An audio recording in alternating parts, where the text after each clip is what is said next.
Hi again. Welcome back to another edition of the Wiccan Conservative. We are here on this dreary Friday. It's kind of raining in my area. I know that up north it's getting a little bit cold. So, to wherever you are, I hope you're cozy and buckling down, getting ready for day two of the impeachment inquiry. If you watched at all anything in the first hearings, you would have seen pretty much a display of absolute insanity. Things popping back up and kind of coming out if you watch mainstream media that if you're really paying attention, they've already kind of debunked and gone through. And if you've read the transcript that was released, you already know all the information that was regurgitated to you yesterday. There was a long period of time that we watched Taylor on the stand kind of give his recollection of events. And the more and more that you listen to the recanting of the circumstances, the more you kind of got more questions than answers, in my opinion.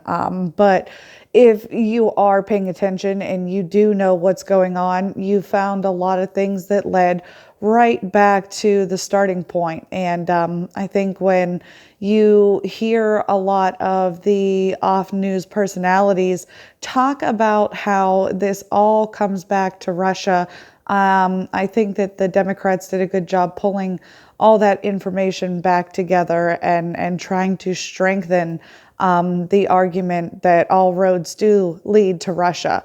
You can hear in the testimony, they talked about how war-torn the country was in Ukraine and how terrible it was that Russia was kind of being the big bully and kind of overriding the strive for democracy, I think is the way that they actually put it, for Ukraine.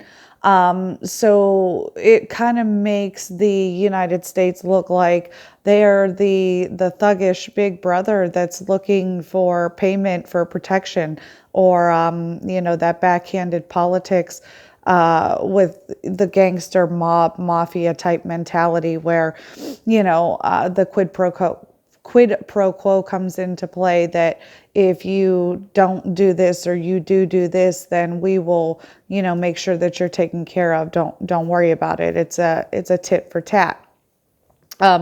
So listening to how they interwoven their story to coincide with what they've been saying all along, I think was a smart strategy move for those who aren't paying that close of attention, or for those who bit on the foreign interference with Russia in particular.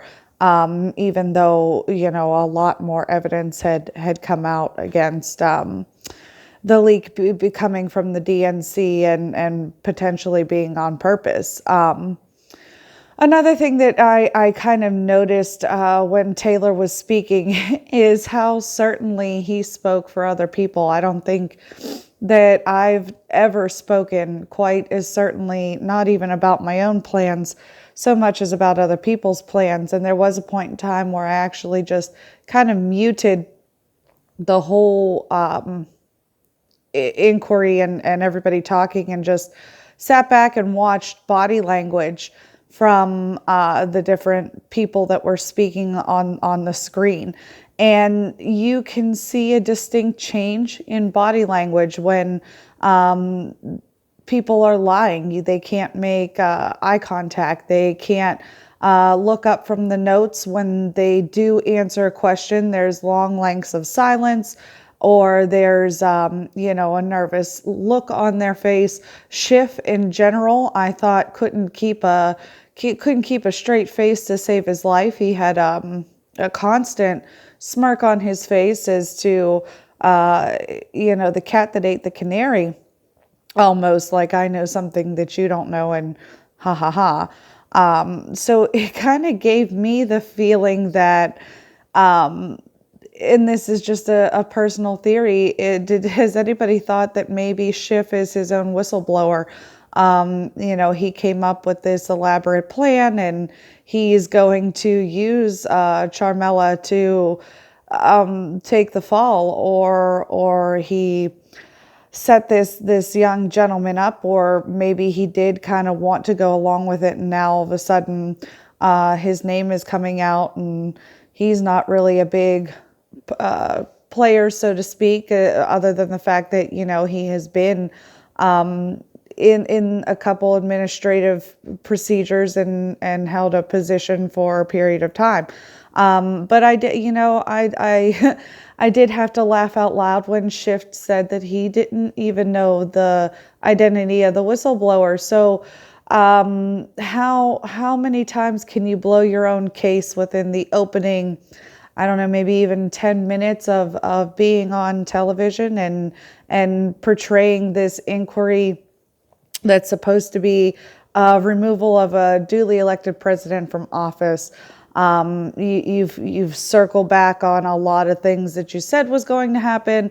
When people, not even just Republican, there was a Democratic committee meeting, committee member who was asking a lot of straightforward questions and really getting danced around answers. I don't think that very many questions were directly answered on either side of the aisle. It was more stick to the script. Let's read off of our papers and go from there. So I don't I don't know how long they rehearsed this in the Capitol's basement, and how long they practiced their question and answer session, but whatever they did, it wasn't long enough. It wasn't enough to convince, I think, a normal, rational person who has any idea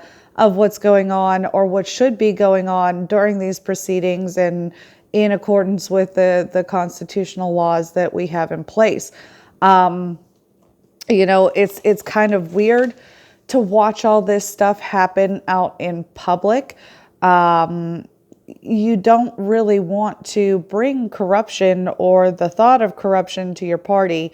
And for a long time, you can talk and you can get that rhetoric out there, and people will believe it. But when you're blatantly working against the words that are coming out of your mouth, it's only a matter of time before even the most dedicated, loyal party member or attribute or whatever type of person that you want to be called in affiliation with what you believe in, it's only a matter of time before they start to question, well, wait a second, it was okay when we did it to this person, and it was okay when we did it to that person, but now that it's really affecting me, and I can see kind of right in my face what's going on. I think that people will make the opposite decision. Some will do it just to rebel. Some will do it because that's actually against what they firmly believe to be right. And when you're talking about impeaching a president, and you have your star witnesses on the stand talking about what they thought they heard from staffers in overhearing phone conversations and things that blatantly didn't end up happening, you're coming out and speaking. So certainly, I know this person heard this. This is what that person said to me after this phone call, and every public statement, every time that they've been put on the spot, there's been no contradiction to what was stated on the record, and opposed to what was spoken about behind closed doors. Taylor made a lot of references to two independent channels of flow of information. And I thought that was a little bit concerning in Yovanovitch's testimony as well. If you read back through her original testimony, that I got a copy of the transcript of, she was talking about how, they didn't really want the new administration in Ukraine to come in and start taking over all of these things and changing things so radically. But they still had, issues with the old administration, and there was a lot of strife there. And one of the staffers, or one of the members of the Foreign Affairs Office, wanted to get some information back to the president. And he didn't feel comfortable sharing the information with the ambassador of the FBI who was in Ukraine. And he wanted to take the information directly to the president. He wanted a stateside channel to release the information, and she refused due to the fact that it was improper and it wasn't the right way to go about it. And I just found that exchange really interesting, because if you're telling me that there's a whole bunch of corruption and there's all this, strife going on between new and old administration, and there's somebody that has a problem with the way that you guys are conducting foreign affairs, and they want to run it past a safe third party who's closer to the top tier of the administration. This is what you're talking about here. The president, the overseer, the Congress, his boss here in the United States, and you're not letting him, tattle or tell his tale through anybody besides who he's trying to tell about. It's odd. I mean, you can't have your cake and eat it too. You can't sit here and tell me that you're worried about corruption and then turn around and say that you were worried about their corruption. That's the mole, that's the guy, without fingering that guy. And the same goes for the whistleblower. You can't call yourself a whistleblower. You can't be out there advocating for the rights and wrongs if you're not out there advocating for the rights and wrongs. I understand being protected, and I think that kind of flows right into my next thought process here. What to me it seems like is that we are hoping to sweep a vote right through the Senate and the House in front of the face of the American people. So when you talk about things being done in the open, the only thing that ends up being an ultimate check and balance is if the people allow it to happen. And we've allowed our government to evolve past, and I mean sincerely, way past the original intent of government. And we have put so much of our faith and our money and our trust into these people that it almost seems like now they feel that we're weak enough, that we're dumbed down enough, that we are okay with whatever happens. And even if it happens right in front of our face and there are people that disagree with it, there's not enough of us to make a difference or to kind of change the desired results. And, I hate to bring up Jeff Epstein, but it's the same thing. We knew that once the certain charges were allegated against him, that it was only a matter of time. And people in a bipartisan effort were like, all eyes on this guy. Let's watch this guy. And literally in front of our faces, the man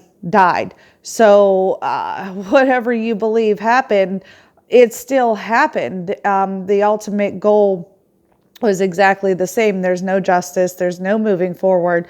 And the American people are left with a question as to how did this happen right in front of my face? The impeachment is going down the same type of road if we as the American citizens don't watch and don't partake. And I've seen a lot of this from, big kind of personalities to local groups and, 2020, Walk Away, all different kinds of advocating groups of people telling other people, oh, I'm not watching that because it's a big joke and it's just a big farce. It's a, it's a skit, it's a play, it's a movie script. I understand that, and I don't want to watch it anymore than anybody that decided that they weren't going to watch it. But if you're not paying attention, and sometimes even when you are paying attention, as we learned again the hard way, you can see exactly what's going on, and you can watch this stuff happen right in front of your face. So as I kind of talked about on the last video, I think that we have to be out here. We have to be talking about this stuff. And even if you don't know everything, it's best to get out there and just talk about what you do know and why you feel the way that you feel in some cases, because the ultimate, learning opportunity is to listen to other people and to kind of hear the opposite side and argue your point. How are you going to know if your facts or your feelings are actually conductable in the real world if you're not thinking about the things that could go wrong with your logic? Because let's face it, this is life, and things don't always go according to plan. Sometimes you have to readjust and kind of go with what's smart as opposed to what you want, or what you desire. And sometimes things that you desire are uncomfortable, and you don't have to completely abandon your comfort to get the things that you want, but you do have to abandon the mindset of I can't, or it'll never happen. So right now, I really don't think that the impeachment in the House matters. If you want to call it impeachment in the House, ultimately, in my opinion, the Senate has the final impeachment power. If they're not impeached in the Senate, then it's not a real impeachment. We can go through this whole rigmarole, and they're going to take a vote at the end, and it probably will see the Senate. But don't take your eyes off the screen for a second, because you just don't know what they can get away with if you're not paying attention. So I hope that you guys enjoyed the video. I'm glad to be back. I apologize for the lighting. Like I said, I'm still kind of figuring out where is the best place to be, and it's a little rainy out today, so my natural lighting didn't pan out the way I wanted it to. So I will catch you guys on the next one. Have a good one.